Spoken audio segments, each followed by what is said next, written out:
Hoje vou falar sobre algo que é proibido discutir na Rússia moderna, sobre a verdade, sobre o que realmente aconteceu na Chechênia. Como a Rússia simplesmente matou milhares de civis inocentes, simplesmente assim, apenas por poder, ambição e, claro, recursos.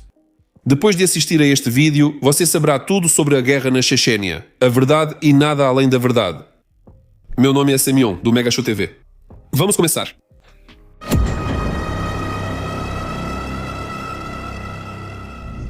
Causas e história do conflito. Com o início da perestroika, em várias repúblicas da URSS, o movimento nacional patriótico se intensificou, percebendo que aquele era o melhor momento para se libertar de anos de ocupação. Nesse contexto, especificamente na Chechênia, em 1990, foi criado o Congresso Nacional do Povo Checheno, liderado pelo general Dzhokhar Dudayev, que tinha como objetivo a saída da Chechênia da União Soviética. 8 de junho de 1990, nesse mesmo ano, esse congresso proclamou a independência da República da Chechênia. Quero destacar que isso foi feito levando totalmente em consideração todas as normas da legislação e da Constituição da URSS, o que dava total legitimidade à sua independência. E em 6 de setembro eles anunciaram a dissolução das estruturas estatais da República Autônoma Checheno-Ingushétia, cuja liderança apoiou o golpe de agosto em Moscou. No mesmo dia, o governo de Dudayev tomou o controle do Soviete Supremo, centro de televisão e casa do rádio em Grozny. Após a dissolução da URSS em dezembro de 1991, o recém-eleito presidente Dudayev declarou a saída do Estado da composição da Federação Russa. Em dezembro do mesmo ano, a República Socialista Soviética Autônoma da Chechênia-Ingushétia deixou de existir legalmente. Como resultado, a Chechênia tornou-se de fato um Estado independente, mas juridicamente não reconhecido por quase ninguém, já que naquele momento apenas a Geórgia e o Afeganistão a reconheceram. Agora imagine o choque e o horror da Rússia, que em 1991 perdeu praticamente todas as terras que estavam sob sua ocupação por décadas. Mas é claro, os russos não podiam aceitar isso, e construir seu próprio país com as próprias mãos não era coisa de czar, por assim dizer. Por isso, a única saída é a guerra e a luta por território, no entanto, nada de novo. Com base nisso, podemos destacar duas razões que se tornaram fundamentais para o surgimento do conflito entre a Chechênia e a Federação Russa. A primeira é o desejo da República da Chechênia de obter total independência, o que não correspondia aos planos da Rússia para ela. A segunda é o desejo contínuo da Rússia de manter o máximo de territórios da ex-União Soviética em suas fronteiras e, se possível, restaurar os limites da URSS. Falando de forma simples, essas duas razões são opostas uma à outra, o que levou ao evidente conflito de interesses entre a República da Chechênia e a Federação Russa. Uns querem liberdade, outros buscam o autoritarismo. Ao mesmo tempo, se olharmos do ponto de vista da história global, o confronto entre os dois povos começou muito antes de 1994. Os chechenos são autóctones de sua terra, ou seja, o povo original dela, já que os ancestrais dos chechenos e ingushes modernos são mencionados em fontes armênias do século VII. Os chechenos são o povo mais numeroso do norte do Cáucaso e um dos maiores de toda a região do Cáucaso. Em número, eles só ficam atrás dos georgianos, armênios e azerbaijanos. No final do século XX, no Cáucaso, os chechenos somavam cerca de 1 milhão de pessoas, o que não era um número pequeno para aquela época. A Rússia invadiu a Chechênia pela primeira vez no início do século XVIII, sob Pedro, o I. No fim do século, a Rússia iniciou os primeiros atos de genocídio contra os chechenos, com tentativas de reassentamentos em massa da população nativa e seu extermínio total. Eu não vou descansar enquanto não restar nenhum checheno vivo. Essas palavras foram gravadas em um monumento de bronze a Yermolov, instalado em Grozny em 1949, já após a deportação do povo checheno. Durante a Guerra do Cáucaso, como resultado da política de extermínio brutal, cerca de 3/4 de toda a população da Chechênia foi morta.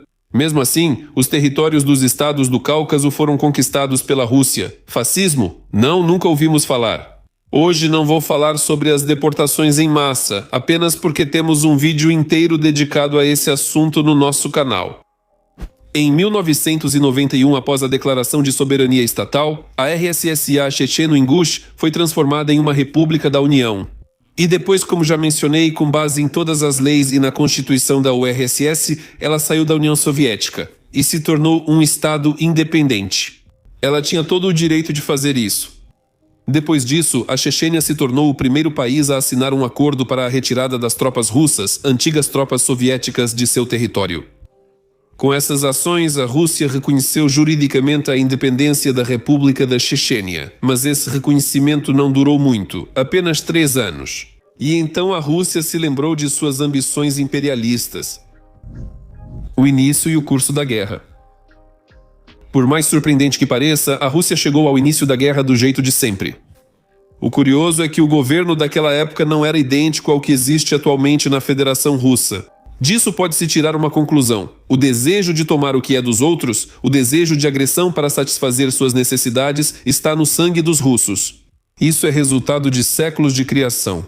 Provavelmente começando com Piotr I, que a cada geração educava o povo da Federação Russa com vingança, crueldade e inveja. Assim, antes das ações militares, a Federação Russa tentou ao máximo desestabilizar o sistema interno do povo checheno. Foi imposta um bloqueio de transporte e financeiro à Chechênia, o que levou ao colapso da economia chechena e ao rápido empobrecimento da população. Depois disso, os serviços secretos russos iniciaram uma operação para incitar um conflito armado interno na Chechênia. As forças da oposição anti-Dudaev recebiam treinamento em bases militares russas e eram abastecidas com armamentos.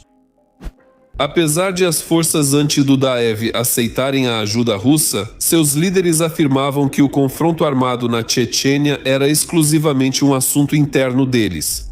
E no caso de uma intervenção militar russa, eles esqueceriam suas divergências e, junto com Dudaev, defenderiam sua independência. Você percebe a diferença entre os russos e os chechenos? O povo da Chechênia falava abertamente que, em caso de ataque, absolutamente todos lutariam pela liberdade, porque lá não apenas não gostam de traidores, eles simplesmente não criam traidores. Incitar uma guerra fratricida não fazia parte da mentalidade do povo checheno e contrariava suas tradições nacionais. Por isso, apesar do grande desejo das autoridades russas de quebrar o sistema checheno, o confronto armado dentro dele não levou a nenhum resultado. Sem pensar muito, a liderança russa tomou a decisão sobre a necessidade de uma operação militar russa própria na Chechênia.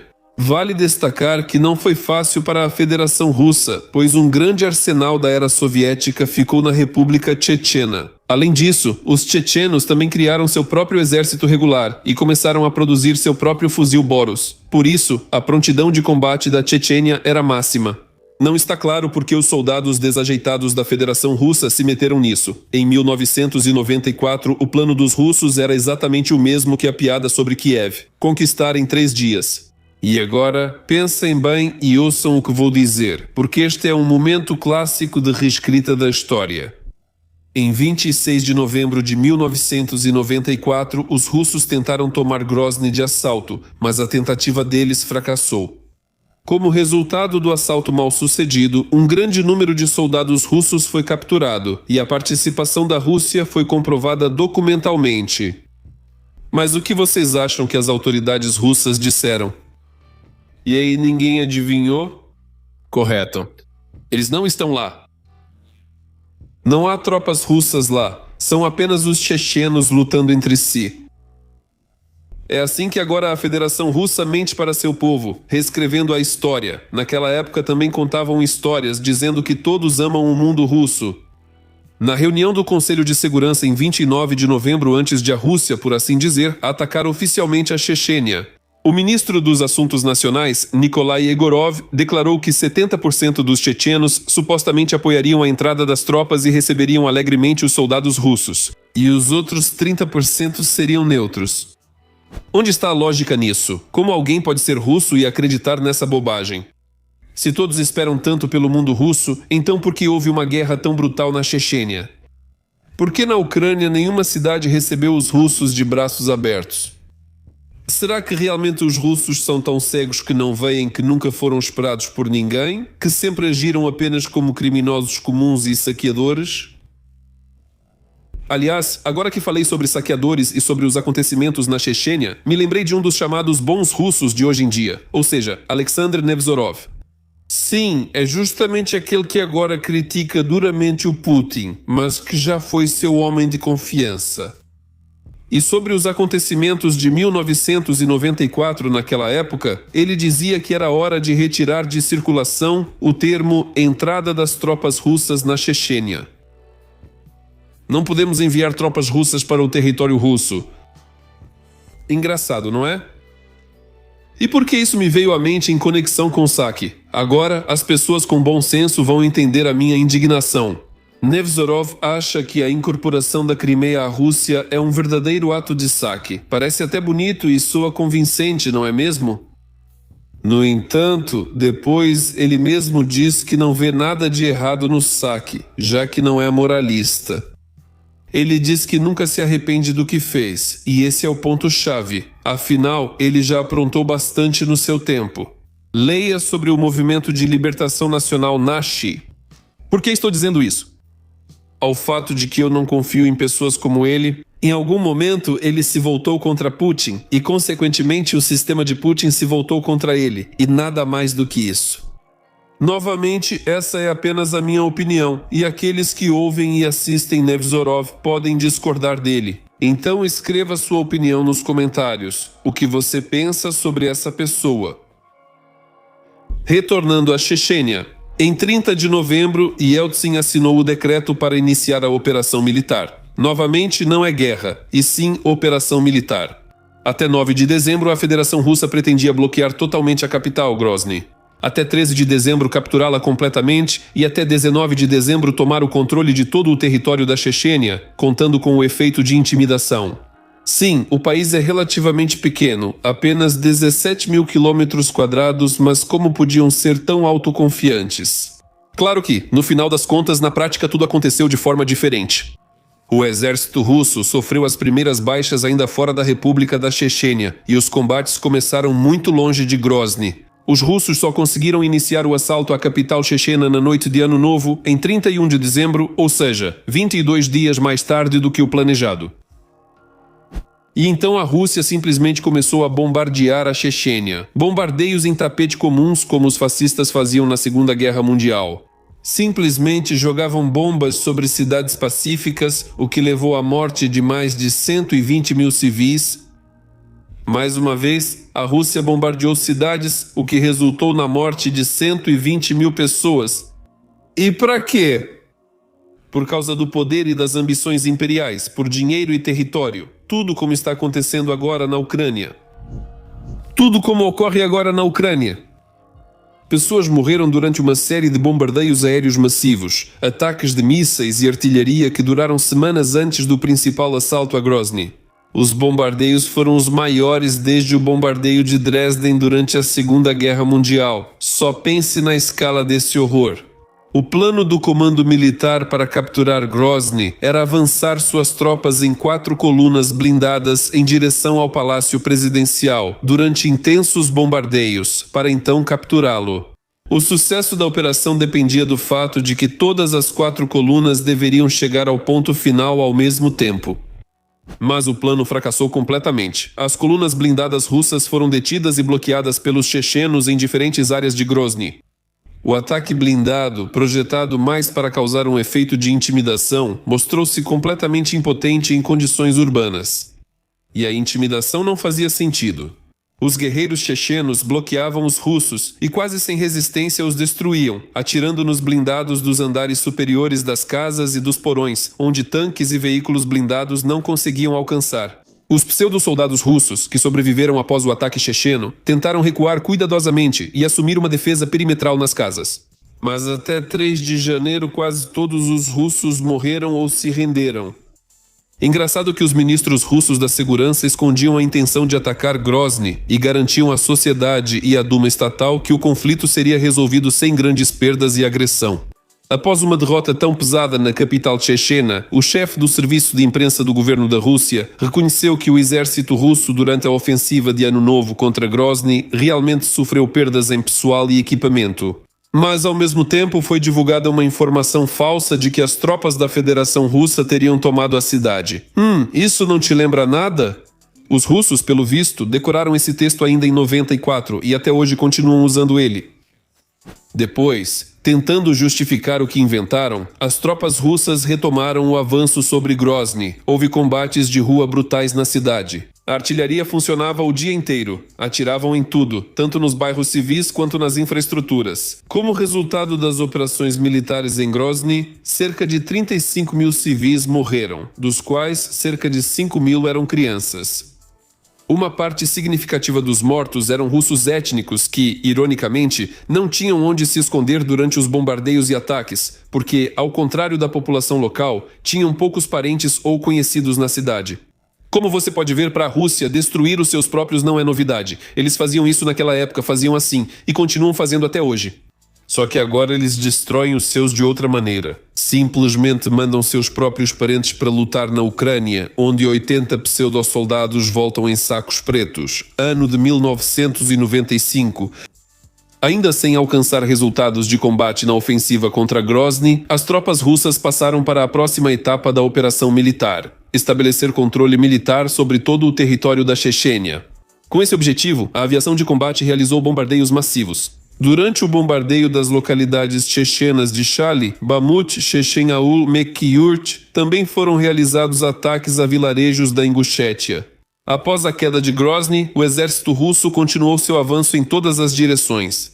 E em 10 de março começou o cerco a Bamut, durante o qual uma pequena guarnição de soldados chechenos resistiu por mais de um ano, causando perdas significativas aos russos. Existem diferentes informações sobre o cerco da cidade de Bamut, e eu simplesmente não tenho o direito de tomar partido. No entanto, o fato permanece. O exército checheno sobreviveu por muitos meses completamente cercado, conseguindo ainda assim realizar contra-ataques aos russos, causando perdas reais ao efetivo da Federação Russa, que variam, segundo diferentes fontes, de 1.000 a 2.000 pessoas. Antes era Bamut, agora é Bakhmut. Os nomes mudam. Bessara não existe mais. Os combates continuaram. Nos dias 1 e 2 de abril, perto de Gudermes e na própria cidade, os russos perderam 43 veículos blindados. Nesse período foi cometido um dos crimes de guerra mais horríveis da Guerra da Chechênia, o massacre de Samashki. Quando, após a captura da vila de Samashki, os militares russos cometeram um massacre contra a população civil. De acordo com diferentes fontes, até 300 civis chechenos foram mortos. Todos esses acontecimentos terríveis foram silenciados por um tempo. Naquela época, a propaganda na Rússia ainda não era tão rígida quanto é hoje. A Duma estatal e a população da Federação Russa já sabiam a verdade, e Boris Yeltsin precisou considerar negociar. A continuidade das hostilidades na Chechênia pode prejudicar gravemente a Rússia internacionalmente. Além disso, por causa da guerra, os líderes de outros países não puderam vir a Moscou para o dia 9 de maio. Por isso, Yeltsin assinou um decreto para normalizar a situação na República da Chechênia, de acordo com o qual foi declarado um moratório sobre as ações de combate até 11 de maio de 1995. Você já entende que isso foi apenas mais uma pausa temporária. Depois, as hostilidades ativas começaram novamente. A Rússia lançou uma ofensiva em grande escala. A aviação retomou os bombardeios sobre as aldeias nas montanhas, o que novamente levou a muitas vítimas entre a população civil. Mas apesar dos bombardeios sistemáticos dessas áreas, as forças chechenas começaram a resistir de forma mais dura e intensa. A ofensiva das tropas russas foi interrompida. Começaram combates posicionais intensos e prolongados. No final do segundo período da campanha, o conflito voltou novamente à fase de escalada da luta armada. No verão e no outono, as hostilidades eram constantemente interrompidas e retomadas. No final de 1995, o exército checheno contava com cerca de 10.000 soldados, entre os quais havia crianças e mulheres. Lá, literalmente todo o povo estava lutando. Nesse período quase não havia combates ativos. Em vez disso, as forças armadas chechenas travavam uma guerra de guerrilha que influenciou muito o futuro da Chechênia. Ano de 1996. No último ano da guerra, os militares russos escolheram a tática da terra arrasada. As cidades e vilarejos chechenos eram literalmente transformados em ruínas. As pessoas não ficavam com nada. E depois, entre essa mesma população afetada, os russos realizavam as chamadas operações de limpeza brutais, que com certeza podem mais uma vez ser chamadas de genocídio do povo checheno. Novamente uma pergunta retórica: isso não lembra nada? Na Ucrânia, a Rússia faz a mesma coisa. As mesmas operações de limpeza, a mesma terra arrasada, o mesmo genocídio. Combates e operações militares seguiram ativos o ano todo na Chechênia. Os combates foram especialmente intensos nas regiões montanhosas do sul e no oeste do país, na área de Bamuta, que o exército russo não conseguiu tomar por mais de um ano. Em 6 de março, o exército checheno, sob o comando de Aslan Machadov, ocupou grande parte de Grozny, onde os soldados capturaram depósitos de armas e munições, mas não conseguiram tomar a capital completamente. Após isso, nas batalhas em Samashki e Staraya-Ochkoy, os russos foram emboscados e tiveram grandes perdas. A Federação Russa entrou em uma maré de azar, que a cada mês só aumentava. As derrotas militares e as crescentes perdas do exército russo causavam um descontentamento cada vez maior dentro da própria Federação Russa.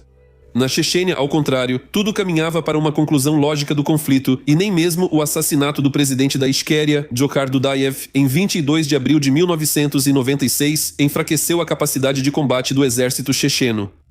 Em 6 de agosto de 1996, na Chechênia, uma pequena unidade do exército checheno, com cerca de 1000 soldados, entrou em Grozny com nova força. Lá, apesar da vantagem numérica dos russos, os chechenos conseguiram em poucas horas capturar quase toda a capital e depois outras das maiores cidades da Chechênia, Argun, Gudermes e, em seguida, Chali. Enquanto isso, em Argun, os russos mantiveram só o prédio da nomenclatura militar e Gudermes foi entregue sem resistência. Após esses acontecimentos, a Rússia começou a ameaçar diretamente o povo checheno, oferecendo um ultimato: ou os chechenos saem da capital ou ela será arrasada. Mas nada além de palavras aconteceu. O representante do presidente russo na Chechênia, Alexander Lebed, foi ao local e iniciou negociações de paz, resolvendo a situação.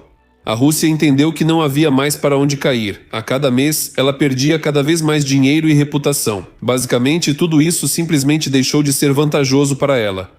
Em 31 de agosto de 1996, foi assinado em Khasavyurt um acordo de paz, segundo o qual as tropas russas deveriam deixar a República da Chechênia até 31 de dezembro de 1996. Pelo documento, o lado russo de fato reconhecia a independência da Chechênia, enquanto o reconhecimento jurídico formal de sua independência era adiado até 2001. Fim da guerra e suas consequências. Tudo terminou com a vitória do povo checheno, que, apesar das enormes perdas, conseguiu resistir e conquistar sua independência. De acordo com dados oficiais russos, o exército russo perdeu cerca de 5.500 soldados. No entanto, segundo a maioria dos pesquisadores, esses números estão subestimados.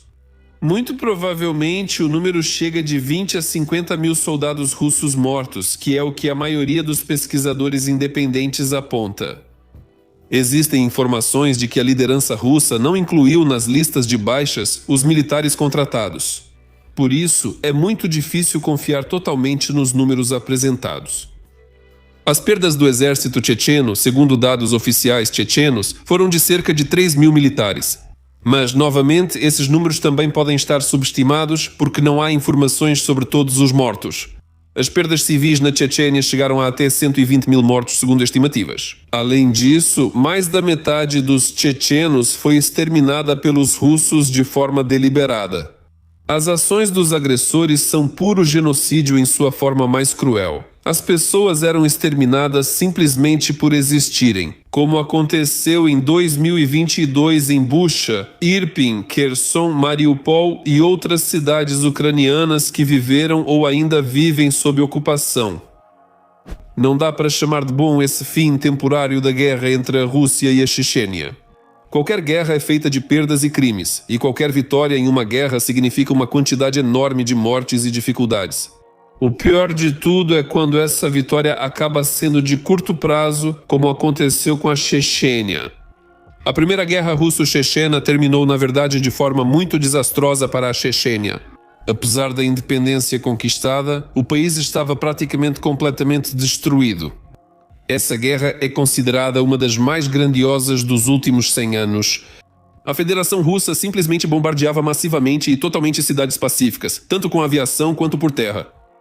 Além disso, a Rússia exterminou uma parte significativa da população chechena nativa. Morreram também cidadãos comuns do seu próprio país, mães e crianças. Aqui está mais um exemplo disso. Quando algo não sai como planejado para a Federação Russa, ela simplesmente começa a destruir casas, pessoas e a terra. A Federação Russa nunca teve um objetivo claro nos conflitos. Este é um país agressor para o qual a vida não significa nada. Já está mais do que na hora de todo mundo entender isso, especialmente aqueles que ainda tentam de alguma forma justificar esse pântano. Segunda Guerra da Chechênia. Sabe, às vezes eu ouço a opinião de que não adianta resistir, que se a Rússia invadir a Ucrânia, não tem problema. E daí? A Ucrânia ficará sob controle russo, mas ao menos não haverá guerra nem mais mortes. Mas isso é uma ilusão que não tem nada a ver com a realidade. Se a Rússia tivesse conquistado a Ucrânia, o número de mortes teria sido muito maior. Só que não de imediato, mas depois. Quando a Rússia espalhasse sua propaganda por toda a Ucrânia, restringisse os direitos de todos, muitos dos que discordassem enfrentariam tortura, prisões e execuções. Depois, usando a Ucrânia, a Rússia iniciaria uma guerra maior contra a Europa e o mundo civilizado. De novo, muitos que foram doutrinados escrevem: Semyon, como você sabe de tudo isso? Como poderia ter sido? Isso tudo não é verdade. Você não é vidente. Sim, não sou vidente, mas conheço a história e sei analisar fatos de eventos que já aconteceram. E hoje vou provar isso para vocês com 100% de certeza. Vocês vão perceber porque dificilmente haverá paz mundial enquanto a Rússia existir. E quando falo da Rússia agora, não me refiro ao povo comum, embora sua culpa na guerra não seja menor, mas sim à quadrilha de criminosos que está no Kremlin. Porque começou a Segunda Guerra da Chechênia? Parecia que em 1996 a guerra tinha acabado. Ambos os lados perderam pelo menos metade do efetivo, destruíram a economia e arruinaram sua reputação no cenário internacional. A Rússia, então, foi completamente excluída da política mundial e estava à beira de um golpe. Seu sistema ficou totalmente abalado. Mas, infelizmente, a política moderna e totalmente totalitária de países como a Rússia é estruturada de tal forma que apenas em tempos de guerra o Estado consegue gerar renda e manter o poder estável. Foi isso que guiou a Federação Russa durante toda a sua existência. Na essência, isso é como uma deformação profissional, quando o país não consegue viver em paz nem conduzir uma política democrática. A Rússia se acostumou a viver em conflitos constantes e em guerra. É nisso que se baseiam os negócios e a economia por lá. Assim, após o calote de 1998, quando a economia da Federação Russa entrou em colapso definitivo, o FSB, após inúmeras reorganizações, passou a ser liderado por Vladimir Putin. A ideia de uma guerra rápida e vitoriosa era muito atraente para o governo e para os empresários. Além disso, ainda existia a ameaça de retorno dos comunistas ao poder. Na época, círculos do Kremlin conspiravam contra a liderança. Por isso, era necessária a chamada Pequena Guerra, que levasse a Federação Russa, de fato, a um estado de ditadura militar, retardasse os processos democráticos e a rotação do poder, além de garantir a manutenção dos processos políticos durante o governo de Yeltsin. Nesse processo, Putin ajudou, que, aliás, ao contrário dos candidatos anteriores, era a figura mais adequada para chefiar o FSB. Em primeiro lugar, ele garantiu a imunidade de Yeltsin contra futuras perseguições judiciais. Em segundo lugar, concordava com todas as aventuras militares. Como dizem, se quer dinheiro, comece uma guerra. A Rússia decidiu exatamente assim se livrar da profunda crise econômica. Após a derrota de fato da Rússia na Primeira Guerra Russo-Chechena, vários círculos políticos russos, especialmente os militares, expressaram insatisfação com os resultados dos acordos de Khasavyurt, acreditando que o problema checheno não foi resolvido, apenas adiado. Ao mesmo tempo, o jovem estado da Ichquéria não obteve independência. Não houve apoio internacional por meio do reconhecimento de sua soberania pelas principais potências mundiais e pela ONU. Naquela época, a maioria dos especialistas militares já sabia que a Rússia atacaria de novo. Os chechenos também esperavam por isso. Após a Guerra de 94, de 1994 a 1996, a Chechênia literalmente retrocedeu 50 a 70 anos em seu padrão de vida. O país foi destruído após os bombardeios em tapete. Os problemas econômicos e políticos começaram a aumentar. O nível de corrupção e criminalidade cresceu visivelmente. As pessoas se tornaram muito cruéis e bastante conservadoras. Em mãos de ferro, por assim dizer, o povo começou a violar os direitos uns dos outros. Tudo isso levou ao surgimento do extremismo e da violência nas ruas. As pessoas começaram a ser punidas com chicotadas nas ruas. E desde 1997, as autoridades chechenas até começaram a recorrer à execução pública. Devido ao perigo dentro do país e em suas fronteiras, a maior parte da população nativa simplesmente deixou a Chechênia. Mesmo assim, a vida continuava. E em 1997 foram realizadas eleições no país, onde Aslan Mashadov foi eleito presidente. Dizer que as eleições mudaram muita coisa, não. Naquele momento, havia muitas formações paramilitares no país que não estavam sob controle do governo. Uma dessas, em agosto de 1999, iniciou ações militares no território do Daguestão. A revolta foi reprimida. E o comando russo, usando isso como pretexto para a invasão, iniciou a segunda campanha militar contra a Ichquéria, que foi tão sangrenta quanto a primeira. Há outro fato interessante. Algumas horas antes do início da guerra, em 30 de setembro de 1999, em uma entrevista ao jornal russo Kommersant, Vladimir Putin afirmou que não haveria uma nova guerra com a Chechênia. Naquela mesma noite, unidades de tanques do exército russo entraram nos distritos de Naur e Shelkovsky, na Chechênia, vindos do Daguestão e do Krai de Stavropol. Sinceramente, eu não entendo como os russos hipnotizados podem acreditar no Putin. Ele mente o tempo todo. Nunca houve verdade nas palavras dele. As fases do conflito e sistema operacional principais, Event. Sistema operacional dos 10 anos de guerra podem ser divididos em 3 fases: preparatória, ativa regular e de guerrilha. Sobre o seu desfecho, existem 2 opiniões opostas. Alguns dizem que a guerra terminou e que a Chechênia passou a viver em paz e sob os padrões russos. Outros insistem que a paz chechena de agora não é o fim da guerra, mas apenas uma calmaria. Eu, por minha vez, cada vez mais me inclino pela segunda opção. Os chechenos ficam em silêncio enquanto isso lhes convém. Mas é improvável que esse povo tenha esquecido todas as atrocidades da Rússia e dificilmente perdoou os vizinhos pelo genocídio aberto. Eventos do conflito. A primeira começou na primavera de 1999. Antes das principais hostilidades, vários eventos marcaram a transição da Segunda Guerra da Chechênia para o segundo estágio. Em 5 de março, em Grozny, foi sequestrado o representante da missão russa, o general-major Gennady Shpion. Isso serviu de pretexto para o exército russo se preparar para a próxima campanha na Chechênia.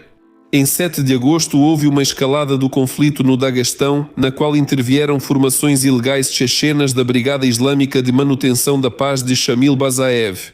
Em resposta, a aviação russa realizou uma série de bombardeios no sudeste da Chechênia e em Grozny. Após um mês de combates, os chechenos foram obrigados a recuar. E então aconteceram eventos muito interessantes. De 4 a 16 de setembro, ocorreu uma série de explosões em prédios residenciais. Em Buynaksk, em Moscou e em Volgodonsk. Como resultado, 293 pessoas morreram. Existem 2 versões sobre os organizadores da tragédia. Ou foram terroristas chechenos, ou foi o FSB russo que atuou como mandante. Não posso afirmar com 100% de certeza quem organizou esses atos terroristas. Eu analisei muito material e realmente está tudo muito confuso. Mas com base no modus operandi e nos eventos subsequentes, pessoalmente tenho certeza de que tudo isso foi organizado pelo próprio Putin. Naquela época, ele comandava o FSB. Essas ações prepararam a reconfiguração do país, colocando-o num rumo militarista e a adoração de um ditador, e foi o que ocorreu. Como dizem, sempre é preciso procurar o beneficiário final. Afinal, graças a esses acontecimentos, Putin subiu ao trono no qual está sentado há mais de 20 anos. As autoridades russas culparam os chechenos por tudo. E em 23 de setembro, Boris Yeltsin assinou um decreto sobre medidas para aumentar a eficácia das operações antiterroristas no território da região do Cáucaso do Norte da Federação Russa.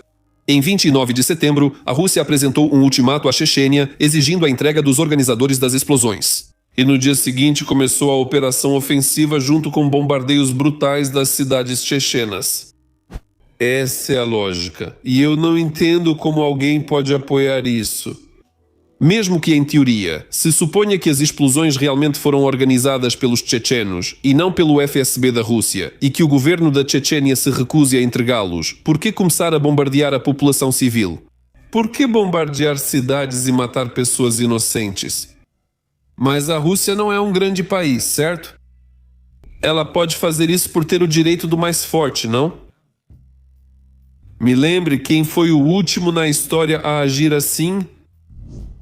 Segunda fase, Guerra Regular. Esse período abrange as ações militares ativas de 2 anos, 1999 e 2000. No início da Segunda Guerra da Chechênia, a liderança russa deixava claro que havia aprendido com a primeira. Principalmente, isso dizia respeito à cobertura informativa da guerra e à tática de sua condução.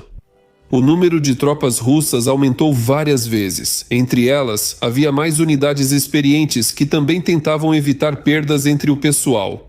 Além disso, o exército da Federação Russa passou todos os anos anteriores por um treinamento de combate ativo e se preparava para a ofensiva na Chechênia. Suas ações agora não eram tão impulsivas e caóticas como em 1994. Antes de enviar a infantaria para o combate, era realizada uma longa preparação de artilharia e bombardeios aéreos. A Rússia avançava gradualmente e, eu diria até com cautela. Isso atrasava a operação, mas não havia motivo para pressa. No início, os russos tentaram estabelecer controle sobre a parte norte da Chechênia até o rio Terek, formando assim uma zona de amortecimento. Em outubro, as tropas cruzaram o rio Terek e iniciaram os preparativos para o ataque a Grozny. A operação para capturar a capital chechena durou cerca de 3 meses e custou perdas sérias às tropas russas. As fontes não fornecem números exatos, as informações variam, mas em média as perdas diárias podem ser estimadas em cerca de 40 a 50 soldados. Os bombardeios prolongados praticamente arrasaram Grozny. No final das contas, a capital foi tomada. Parte dos grupos chechenos deixou a cidade, outros morreram. Junto com as ofensivas ativas e os bombardeios na Chechênia, a Rússia mudou radicalmente sua tática de guerra de informação. Em 1999, a propaganda russa elevou-se ao nível de um verdadeiro exército de informação da Federação Russa, que transformava pessoas comuns em zumbis cegos, prontos para fazer e ouvir tudo o que lhes mandassem. A guerra desencadeada naquela época usava a mesma retórica colonial. Povos selvagens que precisavam ser subjugados e radicais islâmicos com quem era inútil tentar negociar. A Federação Russa falou muitas vezes ao longo de toda a sua existência sobre povos que literalmente imploravam por libertação. Monólogos idênticos sobre libertação foram transmitidos pelo Kremlin durante o ataque em grande escala à Ucrânia em 2022. A retórica continua a mesma, assim como as ações agressivas da Federação Russa. Uma estratégia de propaganda de vitória na guerra, previamente preparada, ajudou os russos em 1999 a conquistar uma série de vitórias significativas, recebendo em resposta da população civil reações de alegria e apoio. Afinal, que tipo de apoio é esse quando pessoas morrem sob bombardeios? Morrem porque o governo da Rússia quis lucrar e impor uma ditadura pela guerra. Mesmo assim, poucos na Federação Russa percebiam isso. A Chechênia era o inimigo, e seu povo era a vítima que os pseudo-heróis da Rússia foram salvar. O segundo ano da guerra começou com o massacre em massa de um grupo de civis na vila de Novye Aldy e nas áreas adjacentes da Rússia. Depois, os russos tomaram a capital, assim como as cidades Nosayurt, Vedeno, Serzenyurt, Garganta de Argun e Tunkali e Chatoy. De 4 a 7 de fevereiro de 2000, o exército da Federação Russa realizou ataques de artilharia e bombardeios aéreos com o uso de bombas de alto explosivo na vila de Katyryurt, resultando na morte de 167 pessoas. As autoridades nunca reconheceram publicamente nem em documentos oficiais o que aconteceu como algo ilegal. Como resultado, as vítimas não receberam nenhuma ajuda. Após um mês de intensos bombardeios e ofensivas, até 20 de março, as tropas russas estabeleceram controle sobre toda a Chechênia. Esse evento pode ser considerado o fim da guerra regular. Depois disso, começou a terceira fase das hostilidades sob ocupação de fato. Terceira fase, guerra de guerrilha. Em 20 de abril de 2000, o vice-chefe do Estado-Maior da Rússia, Valery Manilov, declarou que a campanha militar na Chechênia estava encerrada. Em 23 de janeiro de 2001, Putin decidiu retirar parcialmente as tropas do país vizinho. O ex-grão-mufti de Ichkeria, Ahmad Kadyrov, foi nomeado presidente da Chechênia. Apesar de a chamada operação militar ter terminado, as pessoas continuaram morrendo na Chechênia. Contra os chechenos lutavam tanto as unidades russas quanto as forças chechenas pró-Kremlin, os homens de Kadyrov. Assim como os batalhões especiais Vostok e Zapad, sob o comando de Sulim Yamadaev e Said Magomed Kakiev. A guerra interna não acabou. O povo checheno continuou lutando pela independência e liberdade com grupos de guerrilha, enquanto as forças russas continuavam a exterminá-lo. No primeiro ano após o fim da chamada Operação Militar, ou falando claramente da guerra, ocorreram 5 explosões em ferrovias e 6 atentados terroristas. Os chechenos realizaram várias incursões, incluindo um ataque à segunda maior cidade da Chechênia, Gudermes, em setembro de 2001 e o ataque do grupo de Gilaev à Ingushétia em setembro de 2002. A própria vida sob ocupação, é claro, não era de forma alguma uma libertação. Ao mesmo tempo, os chechenos, junto com a suposta salvação, eram trancados em porões e simplesmente torturados, sobre o que quase ninguém na própria Rússia ouviu falar. Tudo era silenciado. E isso é chamado de Operação Pacífica? É assim que se salva o povo irmão? Em 1º de abril de 2004, os homens de Kadyrov realizaram uma operação especial na aldeia de Samashki, resultando no desaparecimento de 27 pessoas. Era assim que funcionava. As pessoas simplesmente desapareciam. Depois aconteceu mais uma tragédia terrível. No dia 9 de maio de 2004 em Grozny, no estádio Dínamo, onde acontecia o desfile, às 10h35 houve uma explosão poderosa na tribuna VIP recém-reformada. Nesse momento estavam lá o presidente da Chechênia, Akhmat Kadyrov, o chefe do Conselho de Estado da República da Chechênia, Hussein Isaev, o comandante do agrupamento conjunto de tropas no norte do Cáucaso, coronel-general Valery Baranov, o ministro do interior da Chechênia, Alu Alkanov, e o comandante militar da República, Grigory Fomenko. 2 pessoas morreram imediatamente na explosão. Mais 4 morreram nos hospitais: Akhmat Kadyrov, Hussein Isaev, o jornalista da agência Reuters, Adlan Kazanov, uma criança e 2 seguranças de Kadyrov. Ao todo, 63 pessoas ficaram feridas na explosão em Grozny, incluindo 5 crianças. 11 anos após o assassinato de Akhmat Kadyrov, a identidade dos mandantes desse episódio ainda é incerta. Fontes oficiais da Federação Russa chamam a explosão de atentado terrorista sem especificações, sem mencionar detalhes concretos ou fatos. Até hoje, a morte do presidente da Chechênia na Rússia está sob uma grossa camada de propaganda e narrativas convenientes. De maneira não oficial, suspeita-se que o próprio Putin esteja envolvido no assassinato de Akhmat Kadyrov. Por ordem dele, ocorreu a eliminação do presidente checheno. Nos últimos anos, Akhmat passou a desobedecer mais ao Kremlin, tornando-se incômodo para a Federação Russa e Putin. Por isso, entre a população local da Chechênia, o prestígio de Kadyrov só aumentava. De fato, muitos o respeitavam e seguiam seu exemplo, ou seja, tentavam resistir às autoridades russas. Foi exatamente isso que pode ter sido a razão do atentado contra Akhmat. No meio do dia 9 de maio, Putin confirmou a notícia da morte do presidente checheno. Depois, recebeu seu filho Ramzan no Kremlin e expressou suas condolências pessoalmente. E depois, Ramzan Kadyrov milagrosamente passou a ter status, poder e dinheiro. Você não acha que isso tudo não é por acaso? Escreva o que você pensa sobre isso nos comentários. Aliás, inscreva-se no meu canal e dê uma olhada no meu Telegram. De modo geral, depois de 2004, a atividade dos guerrilheiros chechenos começou a diminuir.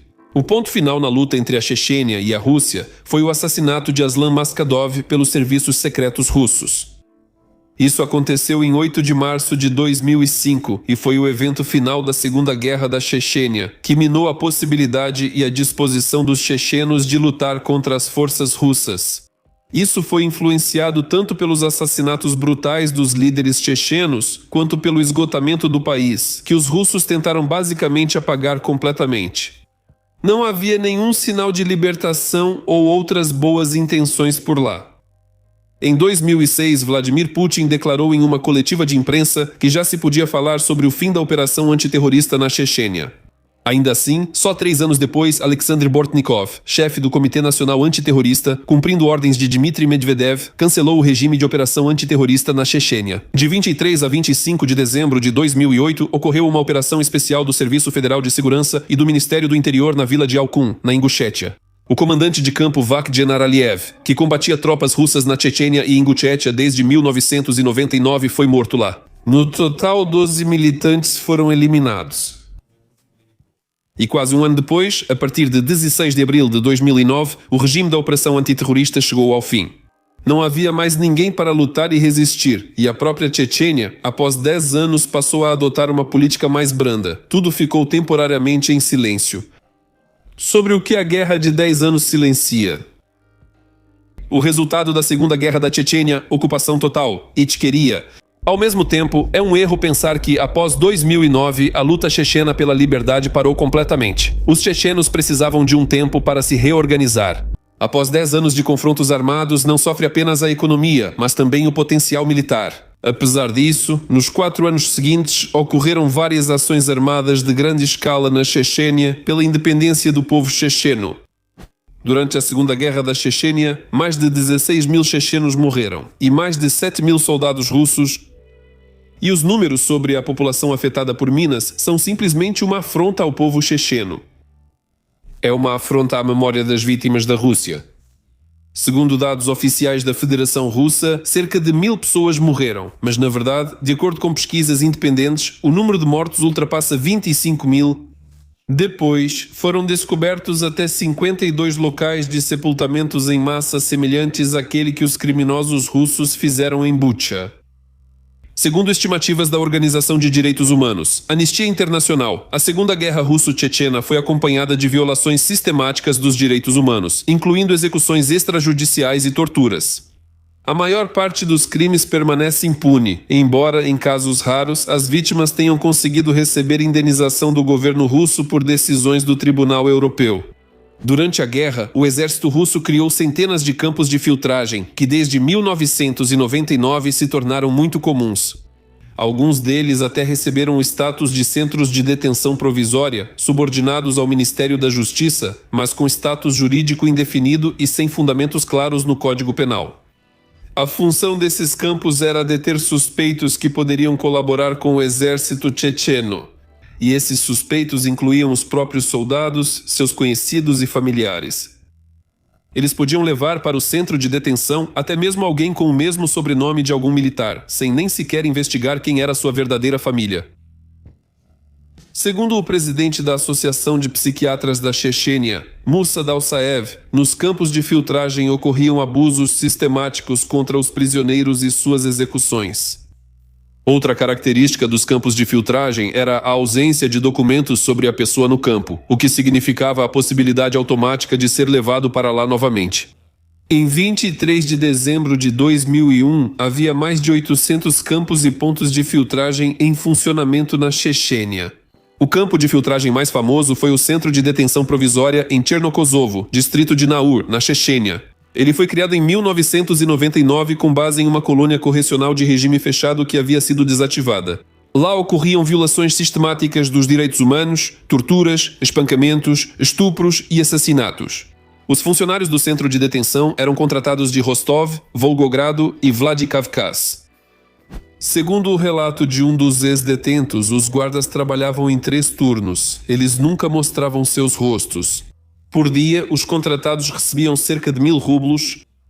Eles chamavam suas vítimas uma de cada vez e simplesmente as torturavam. Durante todo o dia, os prisioneiros tinham que ficar de pé com as mãos levantadas, exceto aqueles que desmaiavam.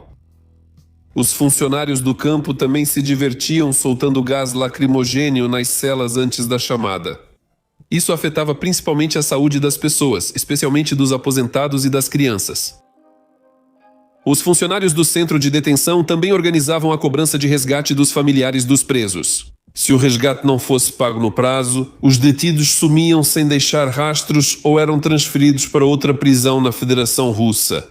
O mais terrível é que, diante de tantas violações dos direitos humanos, milhares de assassinatos e torturas, praticamente não houve reação do mundo. Funcionava uma forte propaganda da Federação Russa, que escondia a maior parte dos crimes.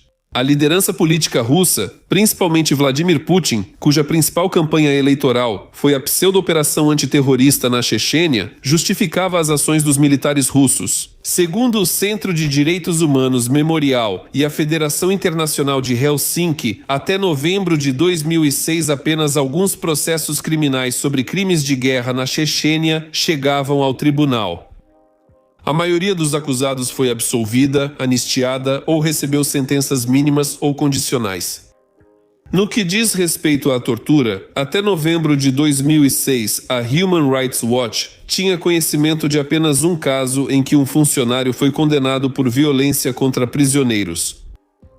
Além da propaganda, a Rússia tentou esconder os resultados de seus crimes com sepultamentos em massa. Os chechenos não só foram exterminados sem deixar qualquer memória deles, mas também tiveram suas casas intencionalmente destruídas, a população civil foi saqueada, adultos e crianças foram estuprados. Estava ocorrendo um genocídio brutal de todo o povo checheno, um genocídio que a Rússia não reconhece até hoje. Tudo isso, infelizmente, está acontecendo agora na Ucrânia. Os não-humanos russos estão destruindo a população civil de todas as maneiras possíveis. O que aconteceu há mais de 10 anos na Chechênia está acontecendo agora em terras ucranianas. As mesmas torturas, a mesma violência, os mesmos centros de detenção mortais e valas comuns. Nada mudou, até o Putin é o mesmo. É doloroso para mim ver esses vídeos horríveis, onde assassinos russos filmam a execução de um soldado ucraniano, comentando paralelamente sua crueldade, que é inimaginável e não caberia na cabeça de ninguém, nem mesmo 100 anos atrás. Isso não é normal, isso não é guerra e, infelizmente, não é um caso isolado. Isso é uma violação total dos direitos humanos, é genocídio contra os ucranianos. Isso é um crime pelo qual, sem hesitar, se dá prisão perpétua. A Rússia não tem a menor chance de perdão ou justificativa. Por todos os crimes de guerra na Geórgia, Chechênia, Ucrânia, América e outros países, a Federação Russa deve ser julgada mundialmente o quanto antes. Cada um deve receber uma punição equivalente pelo que fez, inclusive o próprio Putin. Nas mãos de milhões de russos está o sangue de milhões de pessoas iguais a eles. Agora quase todo mundo sabe disso, só que não basta ficar em silêncio. É preciso finalmente fazer algo em nível legal. O que aconteceu na Chechênia e o que está acontecendo agora na Ucrânia é um indicativo.